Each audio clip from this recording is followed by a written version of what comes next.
जय भीम साथियों। मैं हरिकेश्वर राम सशक्त भारत चैनल से आज हमारे साथ इस चैनल पर हैं डॉक्टर मुंशी प्रसाद जी। और आज हम लोग डिस्कशन करना चाहते हैं कि प्रधानमंत्री जो रिजर्वेशन के संबंध में जो उनका बयानबाजी आ रहा है और जो भाषण में बोल रहे हैं कि पिछड़ों का जो आरक्षण जो है मुस्लिमों को देने की साजिश चल रही है और दलितों का भी मान लीजिए है, तो इस तरह का मामला क्या है। और इस संदर्भ में हम जानना चाहते हैं कि इस संबंध में उनका वक्तव्य को आप किस रूप में दिया जाना चाहिए, क्या उनका वक्तव्य सही आ रहा है और इलेक्शन के समय में। देखिए, जो संविधान में आरक्षण दलितों का और बैकवर्डों का मिला है, हाँ उसका आधार ही अलग रहा है। हाँ, लेकिन अब इलेक्शन के समय में लोग को गुमराह करने के लिए अपने वोट बढ़ाने की तरह तरह की लोग बातें कर रहा है, जो असंभव है। हाँ, है ना? सही नहीं है, सही नहीं है। हाँ, सही नहीं है, वो हाँ, चीज नहीं है। उस चीज को लोग को भड़काऊ भाषण करके लोगों को गुमराह करके वोट बैंक को अपना बढ़ाने के लिए किया रहा है।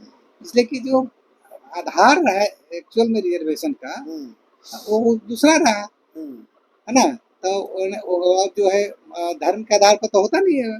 धर्म के आधार पर तो कोई प्रोविजन नहीं है कि धर्म के आधार पर रिजर्वेशन मिले। धर्म के आधार पर तो है नहीं, होगा नहीं। हाँ, है ना? ये गुमराह करने वाला बातें है। इस पर किसी को भरोसा नहीं करना चाहिए। और कोई भी आदमी, कोई भी व्यक्ति, चाहे छोटा हो बड़ा हो, अगर इलेक्शन में कोई बातचीत ज्यादा अगर बोलता है तो उसको आकलन लोग ऐसे करें कि अगर वो पीछे 5 साल में 7 साल में कितनी बातें बोला, कितनी सही है, कितना उस खरा उतरा, कितना सही है, ये चीज को आकलन करके ही विश्वास करना चाहिए।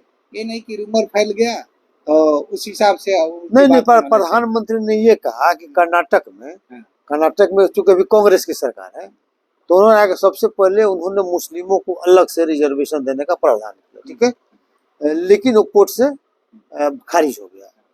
तो स्वाभाविक है जो मान लीजिए धर्म के आधार पर नहीं होना था, अगर आप किए हैं तो खारिज होना ही था, खारिज हो गया। अब उनका कहना है कि अब जब जो खारिज हो गया तो टोटल उसमें क्या किया कि जितने मुस्लिम थे उन लोगों को ओबीसी में नाम डाल दिया गया और ओबीसी के नाम पर उनको रिजर्वेशन दिया जा रहा है।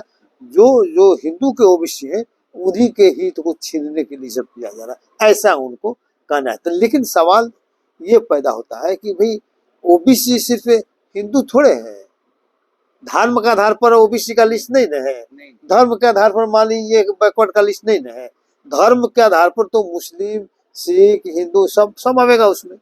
तो चूंकि उसमें तो धर्म का कहीं जाति बातें नहीं है ना, धर्म का है ना जाति के है, वहां पर तो पिछड़ापन है ना, सामाजिक और शैक्षिक पिछड़ापन है। तो सामाजिक और शैक्षिक रूप से जो भी पिछड़ा हुआ रहेगा, चाहे हिंदू हो चाहे मुसलमान हो या मान लीजिए कि सिख हो चाहे ईसाई हो, तो जो भी आवेगा ओबीसी में आवेगा। तो अगर ओबीसी में अगर किया जा रहा है तो गलत कहाँ है, ठीक है, गलत तो नहीं है। हाँ, एक सवाल ये जरूर उठ सकता है कि ओबीसी में अगर आप कर रहे हैं ठीक है, लेकिन ओबीसी का दायरा जो है बढ़ाया जाना चाहिए। दायरा करने का मतलब है कि जो रिजर्वेशन का परसेंटेज है, जो 50% सीमा है, उसको बढ़ाया जाना चाहिए। और वही केंद्र सरकार ने, हमको लगता है केंद्र राहुल गांधी ने अपने एजेंडा में डाला है कि अगर हमारी सरकार आएगी तो हम सर्वे कराएंगे और जनगणना कराएंगे और संख्यानुपात में भागीदारी देंगे।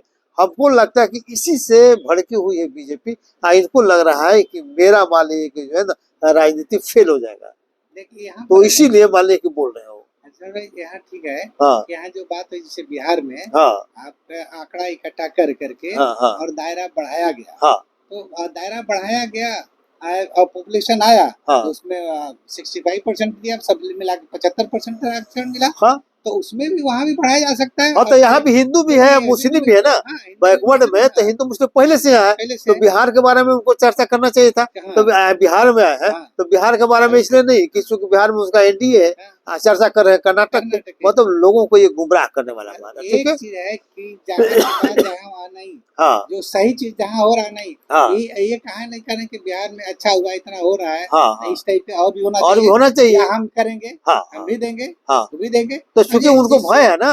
अभी जैसे एक चीज बताएं, जैसे कि मान लीजिए बौद्धिस्ट लोग, हाँ, जो शेड्यूल कास्ट से लोग बौद्धिस्ट बना, हाँ उसको भी शेड्यूल कास्ट में रिजर्वेशन का प्रावधान रखा गया। हाँ ठीक है, तो वो आधार जो था ना, उसलिए अनटचेबिलिटी का था, ऑलरेडी इसलिए शिकार था ना, शिकार वो था, शेड्यूल कास्ट के है ना? सूची में था, हाँ। और बाद में बौद्ध धर्म स्वीकार करने के बाद जो है उनको सुविधा में लोग नहीं दे रहा था, तो बाद में उसने सोचा कि नहीं, वो क्यों नहीं मिलेगा भाई। तो उसी हिसाब से जो वो लोग का है, लेकिन ये बात को अलग अलग तरीके से पलट करके हाँ इलेक्शन पॉइंट ऑफ व्यू से तो बोला, इस पे लोगों को भ्रम में नहीं रहना चाहिए, नहीं सोचना चाहिए कि ये सच्ची बात है।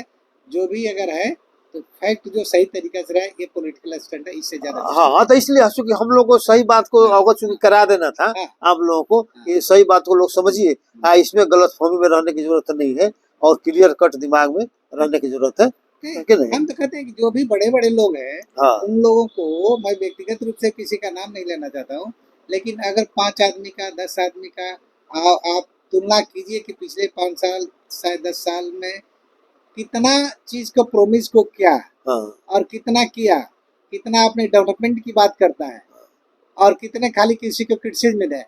देखिए कोई भी है, अगर जब आपको पावर है, आप कोई अफसर है, अपने आपको पावर मिला है, आपको करने के लिए कहा गया, ना कि हाँ। किसी को क्रिटिसिज्म करने के लिए हाँ, किया, हाँ। किसी को गुमराह करने के लिए। तो आप अपनी काम करने की बताइए कि हम क्या कर रहे हैं, क्या करना चाहिए, हाँ। और हमको राय दीजिए, लोग और डेवलपमेंट और हम आगे क्या करें, करें, है ना। ये चीज विकास मांगिए कि हमको दीजिए। लेकिन आप तो सुनते नहीं है किसी को। जो हम एक एजेंडे है, जो एक वो खाली हिंदू हिंदू हिंदू हिंदू खतरे में। अरे हिंदू खतरे, जहाँ इतना पॉपुलेशन है, हाँ। 140 करोड़ में इतना अभी माने 80% तो मान लेगा होगा ना, हिंदू है, हाँ? तो खतरे में कैसे हो जाएगा? सवाल ही पैदा नहीं होता है। ये तो खाली किसी को मतलब भयभीत बोल करके, के भयभीत इसका करके, मतलब आप भय हाँ, पैदा करना चाहते हैं ना, हाँ।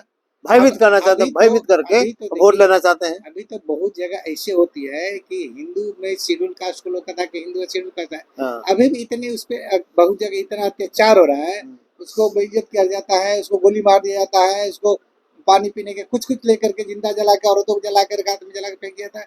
उसको ऊपर स्टेटमेंट नहीं आता कि हम बंद कर देंगे, हाँ। ये बंद होना चाहिए। स्टेट गवर्नमेंट के सब चीफ मिनिस्टर को लिखना चाहिए, ये प्रशासन को सब लिखना है कि जो इसमें नहीं आएगा उसको दंडित करना चाहिए। ये सब चीज होना चाहिए, हाँ। जो कि एक समानता का अधिकार देना चाहिए। तो देखिए दो शब्द है, एक समानता का है अधिकार है, ये समानता का अधिकार है। एक कहता है लोग समरसता का, समरसता में बोलता है कि समरसता में जो है, जहाँ जिस पोजीशन है उतने बने रहे, जो एक कहिए कि एक मनुस्मृति के आधार पर है, जहाँ जिसकी हैसियत है उसे बन रहे। लेकिन समता का नहीं, सब लोग को बराबरी है, सबको रहने खाने मान सम्मान इज्जत प्रति सबको रहना चाहिए। तो वो समानता की बात नहीं करते हैं, तो समरसता की बात कर रहे हैं। हाँ, कि रस टपके पर तो सब पर थोड़ा थोड़ा टपके, है कि नहीं। हाँ, ये होना चाहिए कि नहीं, हम हैं तो सबको समान चीज रहेगा, सबको को मिल रहेगा। कहीं भी किसी को शेड्यूल कास्ट के प्रति होता है तो उस पर, जैसे मान लिया कि कहीं उत्तरांचल में ईस्ट में हुआ, इतने कांड हुआ, महिलाओं पर हुआ, उस सब पर, वहाँ उस पर भी बोलना चाहिए, कहना चाहिए। खासकर जो शासन प्रशासन है, जो सरकार में लोग, उनके द्वारा जो है कोई संस्था है, उसके द्वारा किसी के साथ भेदभाव नहीं करना चाहिए। यही समानता है। किसी भी आधार पर उनके साथ भेदभाव नहीं करना चाहिए, और जो जेन्युइन है वही काम मान्य होना चाहिए। आज जब बेईमानी रुक जाएगा, सबको समान दिखने लगेगा, तो जिसको आगे बढ़ना होगा बढ़ जाएगा, उसमें दिक्कत कहाँ है। उसको जस्टिस दीजिए, न्याय दीजिए, हाँ, उसके जो अधिकार की चीज है, जिसको है उसको मान लीजिए कि कहिए कि हम तो दे रहे हैं, तो क्या दे रहे भाई, 5 किलो अनाज दे रहे हैं, तो उसे कहो तो बात नहीं, उसका चौतरफा विकास नहीं ना, उसे स्वाभिमान मरता है ना, संविधान की रक्षा भी नहीं हो पाएगा ना। चलिए ठीक है, चलिए, थैंक यू, धन्यवाद।